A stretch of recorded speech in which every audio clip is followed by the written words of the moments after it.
APCCৰ সভাপতিৰ বিৰুদ্ধে বিশুদ্ধাৰ দিল্লীত বাহৰ পাতিছে কংগ্ৰেছৰ 9 গৰাকীকৈ বিধায়কে APCCৰ সভাপতি সলনিৰ দাবীৰে দিল্লীত বাহৰ ৱাজেদ আলী চৌধুৰীৰ নেতৃত্বত দিল্লীত বাহৰ পাতিছে 9 গৰাকী বিধায়কে হাই কমাণ্ডক সাক্ষাতৰ অপেক্ষাত 9 বিধায়ক সাংসদ ৰকিবুল হুছেইনৰ আতিথ্যত দিল্লীত বাহৰ পাতিছে 9 গৰাকী বিধায়কে 9 বিধায়ক ক্ৰমে বৰপেটাৰ আব্দুল ৰহিম আহমেদ লাহৰীঘাটৰ আশিফ নাজাৰ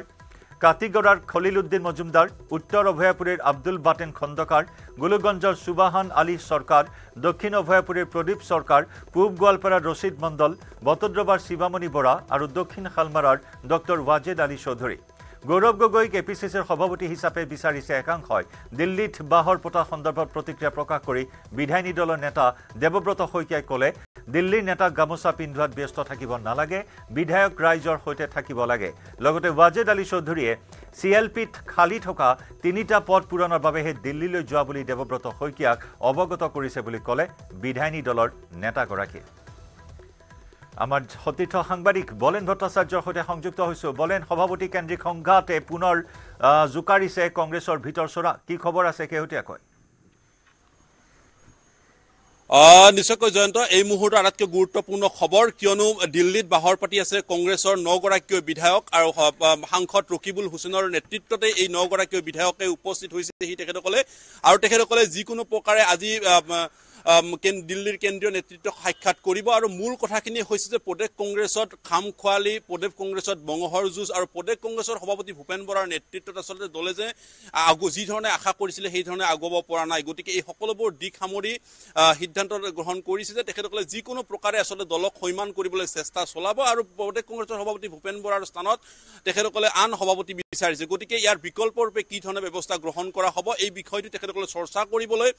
ইতিমধ্যে দিল্লীত বাহৰ পাতিছে দুদিন ধৰি দিল্লীত উপস্থিত আছে সাংসদ ৰকিবুল হুছেইনৰ উপস্থিতিত এই 9 গৰাকী বিধায়ক আৰু বিধায়কগৰাকীৰ আটাইকেইগৰাকীৰ অভিযোগ আৰু শেহতীয়া যদি আপুনি মন কৰে তেতিয়াহ'লে দেখিবলৈ পোৱা গৈছে ব্লক মণ্ডল সভাপতি বাছনিৰ ক্ষেত্ৰত বিভিন্ন ধৰণৰ অভিযোগ উত্থাপন হৈছে ধনৰ বিনিময়ত নিযুক্তি প্ৰদান কৰাৰ কথা আহিছিলে আৰু এই কথাখিনিও জিতেন্দ্ৰ সিঙক বিধায়িকা নন্দিতা দাসে অৱগত কৰাইছিলে আৰু সেই সময়ছোৱাত দেখিবলৈ পোৱা গৈছিল নন্দিতা দাসে যিখিনি কথা প্ৰদান কৰিছিলে ৰাজীৱ ভৱনত সেই কথাখিনি গুৰুত্ব সহকাৰে গ্ৰহণ কৰিছে কিন্তু এই গোটেই বিষয়টোৰ ক্ষেত্ৰত মীমাংসা বিচাৰিছে আৰু গোটেই দিকটো চালি জাৰি চাবলৈ তেখেতসকলে ইতিমধ্যে দিল্লীত উপস্থিত হৈ যোৱাকালি দিনৰ ভাগত সাক্ষাৎ কৰাৰ কথা আছিলে যদিওবা জিলা সভাপতিসকলৰ যিখন বৈঠক আছিলে সেই বৈঠকৰ বাবে তেখেতসকলে সাক্ষাৎ নাপালে আৰু আজি তেখেতসকলে সন্ধিয়াৰ ভাগত সেই সাক্ষাৎ লাভ কৰিব বুলি জানিব পৰা গৈছে গতিকে সাক্ষাৎ লাভ কৰাৰ পিছত এই গোটেই বিষয়টো কি ধৰণে দলে গ্ৰহণ কৰিব সেয়া হ'ব লক্ষণীয় যি সময়ত বিজেপিয়ে ইতিমধ্যে এজেণ্ডা প্ৰস্তুত কৰি তেখেতসকলে পঞ্চায়ত নিৰ্বাচনত যুঁজ দিবাৰ ৰণচালিকা তেখেতসকলে প্ৰস্তুত কৰিছে কি ধৰণে দলটো আগুৱাব কিন্তু তেনে সময়ছোৱাত ৰহস্যজনকভাৱে এই মুহূৰ্তত দেখিবলৈ পোৱা গৈছে কংগ্ৰেছৰ মাজত চলি আছে এই ধৰণৰ সভাপতি কেন্দ্ৰিক যুঁজ বাগৰ চলি আছে আৰু সভাপতি কেন্দ্ৰিক আচলতে তেখেতসকলে প্ৰদেশ কংগ্ৰেছৰ সভাপতি ভূপেন বৰাক আঁতৰাৰ এই মুহূৰ্তত ষড়যন্ত্ৰ চলাইছে গতিকে স্বাভাৱিকতে দেখিবলৈ পোৱা গৈছে কংগ্ৰেছৰ মাজত খোৱা কমৰাৰ যুঁজ বঙহৰ যুঁজ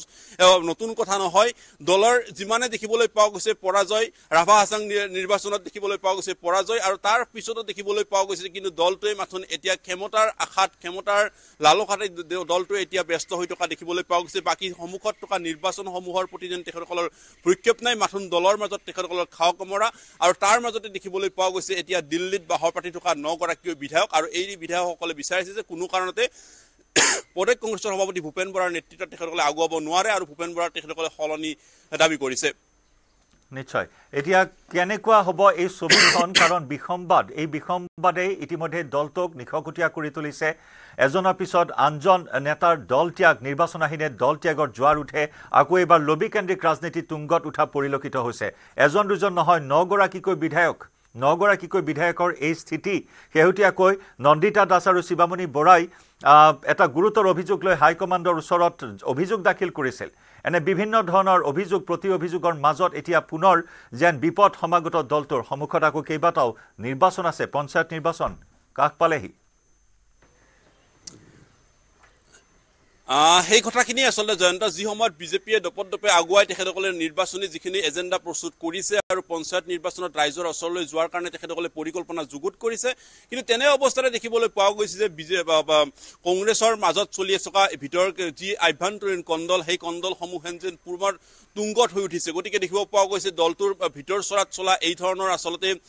কৰ্মকাণ্ডই বিশেষভাৱে যেন ভৱিষ্যত আহি থাকিবলগীয়া নিৰ্বাচনত তেখেতসকলৰ যি আচলতে পৰিকল্পনা সেই পৰিকল্পনাত যে সফল হ'ব নোৱাৰিব বা সফলত বাধা আহিব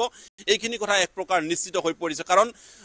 প্ৰতি সময় সময় দেখিবলৈ পোৱা গৈছে সভাপতি কেন্দ্ৰিক তেখেতসকলৰ যুঁজ চলি থকা দেখিবলৈ পোৱা গৈছে জিলা সভাপতি কেন্দ্ৰিক তেখেতসকলৰ বিষয়সমূহ আলোচনা হৈ থাকে আৰু যেতিয়াই আচলতে নিৰ্বাচনৰ অচৰ চাপে তেতিয়াই আচলতে এই ধৰণৰ খোৱা কোমোৰাসমূহে আচলতে বিশেষভাৱে স্থান পায় গতিকে এয়া আচলতে দলৰ আভ্যন্তৰীণ কংগ্ৰেছৰ চলি থকা এই ধৰণৰ আন্তঃকণ্ডলৰ ক্ষেত্ৰক লৈ কেইটামান মুহূৰ্তৰ পূৰ্বে বিৰোধী দলপতি দেৱব্ৰত শইকীয়াই মন্তব্য কৰিছে যে মাথোন দিল্লীৰ নেতাক গামোচা পিন্ধাওঁতেই ব্যস্ত হৈ থাকিব নালাগে কংগ্ৰেছে এতিয়া তৃণমূল পৰ্যায়ৰ লগত একাকাৰ হ'ব লাগে সকলোৰ লগত মিলিব লাগে আৰু তেখেতসকলে সেই ধৰণে আগুৱাব লাগে গতিকে এয়া দেখিব পোৱা গৈছে যে তেখেতসকলৰ দলৰ মাজত যেন যি চলি থকা যি আভ্যন্তৰীণ কণ্ডল সেই কণ্ডলক যেন এতিয়া তেখেতসকলৰ মাজত চৰম এটা বিপৰ্যয়ৰ এই মুহূৰ্তত সূচনা হৈছে এইখিনি কথা এক প্ৰকাৰ স্পষ্ট হৈ ওলাইছে ধন্যবাদ বলে